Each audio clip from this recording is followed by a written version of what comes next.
इतनी गर्मी और प्रेगनेंसी, आखिर में हम इन गर्मियों का सामना कैसे करेंगे? क्या हमें कोई दे रहा है टिप्स जिससे हमारी प्रेगनेंसी जर्नी और भी आसान हो सके? इस वीडियो में आप जानेंगे कि आपको खाना कैसे है, पीना कैसे है, आपको बाहर निकलते समय किन बातों का ध्यान रखना है। कुछ ऐसी बातें जिनका अगर आप ध्यान रखोगे तो आपको हर बार डॉक्टर के पास भागने की जरूरत नहीं पड़ेगी। और आप अगर अपने बेबी का मूवमेंट फील नहीं कर पा रहे तो आपको एक छोटी सी टिप्स भी दी हूँ जो कि वीडियो के लास्ट में है, तो वीडियो को मिस मत करना, पूरा देखना और इसको उन लोगों के साथ शेयर कर देना जो भी प्रेग्नेंट है या प्रेगनेंसी के लिए प्लान कर रहे हैं। गर्मियाँ शुरू हो गई हैं और इस गर्मी के सीज़न में आपको हेल्थ टिप्स देना तो बनता ही है।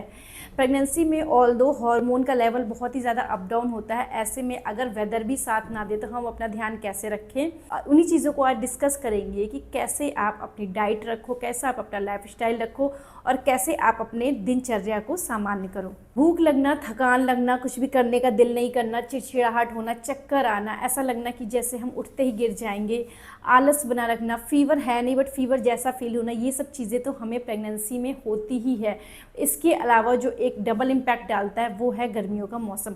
गर्मियों के मौसम में हम इतना ज़्यादा एग्जॉस्टेड रहते हैं कि गर्मियों के मौसम आते ही हम एक बार फिर से सतर्क होने की ज़रूरत होती है कि हमें अपने हेल्थ में क्या क्या ऐड ऑन करना है, अपने डाइट में क्या ऐड ऑन करने हैं। सबसे पहले हम बात करेंगे कि प्रेगनेंसी में खाना कैसा खाना चाहिए। नंबर 1 पे खाना हमें बाहर का नहीं खाना है, ज़्यादा मिर्च मसाले वाला नहीं खाना है, खट्टी चीज़ें ज़्यादा नहीं खानी है, फ्रेशली कुक्ड फूड आप प्रेफर करो। गर्मी के दिनों में बैक्टीरिया बहुत जल्दी ग्रो कर जाता है, अगर बहुत पहले का बना हुआ खाना है तो वो आपको ख़राब हो सकता है, जिसकी वजह से आपकी गट हेल्थ ख़राब हो सकती है और गुड बैक्टीरिया बैड बैक्टीरिया में कन्वर्ट होकर आपको डायरिया भी कॉज कर सकता है। आपको खाना स्मॉल पोर्शन में खाना है, फ्रेशली कुक्ड खाना है, बाहर का नहीं खाना है, घर का ही खाना है। आपको जो भी खाना है वो आपको घर में बना के खाओ। घर का जो खाना होता है वो सबसे बेस्ट होता है, सबसे अच्छा होता है, ईजिली डाइजेस्टेबल होता है, क्योंकि प्रोजेस्टेरोन की वजह से बहुत अच्छा डाइजेशन भी नहीं होता है प्रेगनेंसी में, और कॉन्स्टिपेशन भी बना रहता है। तो अगर आप अच्छे से फाइबर डाइट लोगे और घर का बना खाओगे तो आपके डाइजेशन में भी आराम मिलेगा और आपको कब्ज़ की समस्या भी नहीं होगी। सेकंड चीज़, आपको पानी बहुत अच्छे से पीना है, आपको अपने आप को हाइड्रेट रखना है। आप पानी में नींबू पानी, छाछ, मट्ठा या फिर कुछ शुगर केन जूस, अगर आपको प्रेगनेंसी में शुगर नहीं है तो आप वो ले सकते हो। अदरवाइज़ आप प्लेन पानी को ना अपना दोस्त बना लो ना, पानी भी अगर आप पियोगे तो भी आपकी बॉडी हाइड्रेट रहेगी। उसमें लेमन कभी डाल लिया, कभी आप ऑर्गेनिक वाटर बना के, जैसे कि खीरा काट के डाल लिया, कुकुम्बर काट के डाल लिया, लेमन के स्लाइसेस डाल लिए, एक जार में रख लिया और पूरे दिन थोड़ा थोड़ा करके पी रहा, वैसे भी पी सकते हो। बट याद रहे कम से कम 12 से 15 ग्लास पानी आपको पूरे दिन में पीना ही है। आप इसकी जगह कभी कभी शिकंजी बना सकते हो या फिर कोकोनट वाटर ले सकते हो, दूध में रूह अफ़ज़ा डाल के भी ले सकते हो, बड़े सारे ऑप्शन हैं। आप शेक्स बना सकते हो, गर्मियाँ आ गई हैं तो उसमें भी वो भी यूज़ कर सकते हो। तो बहुत सारे ऑप्शन है, आपको सारी चीज़ें यूज़ करना। आपको नॉर्मल क्लॉथ पहनना है, मतलब कॉटन क्लॉथिंग ज़्यादा यूज़ करना है, कॉटन और ढीले कपड़े पहनने हैं, आपको टाइट कपड़े नहीं पहनने हैं। आप अगर कहीं बाहर जा रहे हो उसमें आपको पीक आवर्स में बाहर जाना अवॉइड करना है, जैसे कि 11 बजे से शाम 5 बजे तक आप बाहर मत निकलो। अगर आपको एनी हाउ किसी इमरजेंसी में निकलना भी पड़ रहा है तो आपको पूरा बॉडी कवर करके जाना है। आप ग्लव्स यूज़ कर सकते हो, आप स्कार्फ यूज़ कर सकते हो, प्लस आप अपना फेस पूरा कवर कर लो।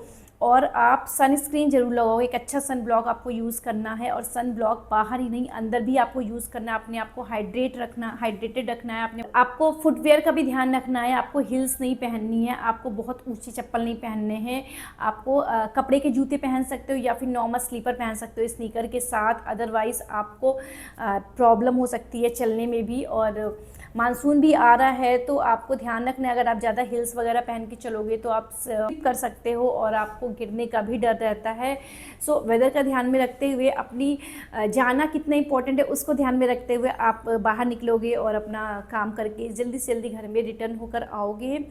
आप जब भी बाहर जाओगे एक नींबू पानी की बोतल आपके पास ज़रूर होनी चाहिए, एक शिकंजी बना के रख लो, जब भी आप डिहाइड्रेटेड फील करो तो आप उसको ले सकते हो। फ्रूट्स में आप सारे सीजनल फ्रूट्स ले सकते हो, बट हमेशा ध्यान रखें उसका अमाउंट लिमिटेड होना चाहिए।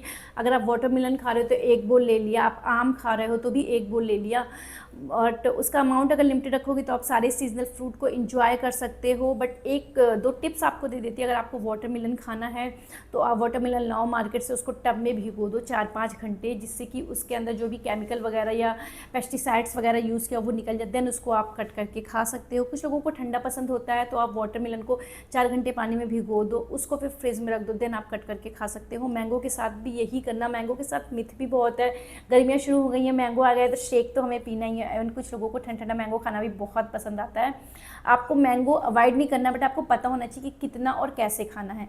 सबसे पहले तो जब भी आप मार्केट से मैंगो लाओ, उसको कम से कम 4 से 6 घंटे के लिए अच्छे से वॉश करके पानी में भिगो के रख दो। उसके बाद आप उसको फ्रिज में रख के ठंडा करके खा सकते हो, या फिर उसको कट करके खा सकते हो। आप इस तरीके से 1 बोल मैंगो, 1 स्मॉल बोल मैंगो रोज़ खा सकते हो, बट आपको उससे ज़्यादा नहीं लेना है। अगर गर्मियाँ आ गई हैं तो आपको नोज़िया, वोमिटिंग और लूज़ मोशन की प्रॉब्लम हो सकती है, तो आपको बाहर का खाना बिल्कुल भी अवॉइड करना है। आपको पानी पूरी, गोलगप्पे, ये सारी चीज़ें अभी अवॉइड करनी है। ये टाइम निकल जाए, ये सीज़न निकल जाए, आपका बेबी हो जाए, हेल्दी रहे, तो उसके बाद आप ये सारी चीज़ें खा सकते हो।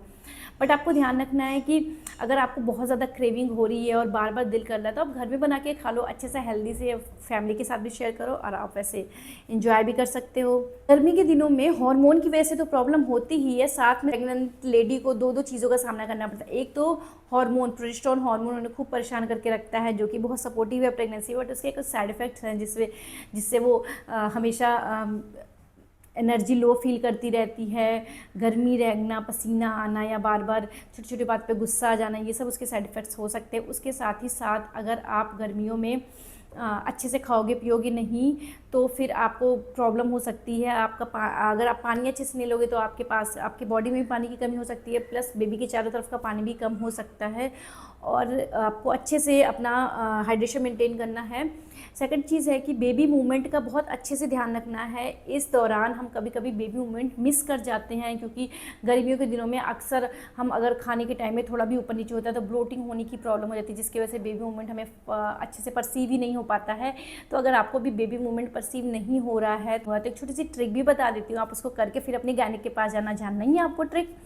तो सुनो, अगर आप सुबह से शाम हो गई, आपको लगा कि यार पता नहीं बेबी घूमा या नहीं घूमा, मैंने तो ध्यान ही नहीं दिया, आज तो मुझे उतनी स्ट्रॉन्ग वाली फीलिंग हुई ही नहीं है, तो आप एक काम कर सकते हो, आप कुछ मीठा खा के 2-3 ग्लास पानी पी लो, या फिर आप फ्रूटी एक लेकर, या वो भी नहीं है तो ग्लूकोज घोल के पी लिया, वो भी नहीं है तो शिकंजी बना के आपने पी लिया 1-2 ग्लास। उसके बाद लेफ़्ट हैंड साइड के करवट की तरफ अगर आप लेटोगे, शांत कमरे में महसूस करोगे, तो आपको बेबी की हलचल ज़रूर महसूस होगी।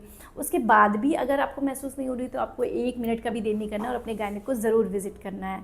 ऐसे ही और वीडियोज़ के लिए मुझे फॉलो कर लो। गर्मियों में और भी छोटे छोटे टिप्स हैं जिससे प्रेगनेंसी आसान हो सकती है। सो अगर आपको और भी वीडियो चाहिए तो चैनल को लाइक शेयर सब्सक्राइब करना मत भूलना। Thank you.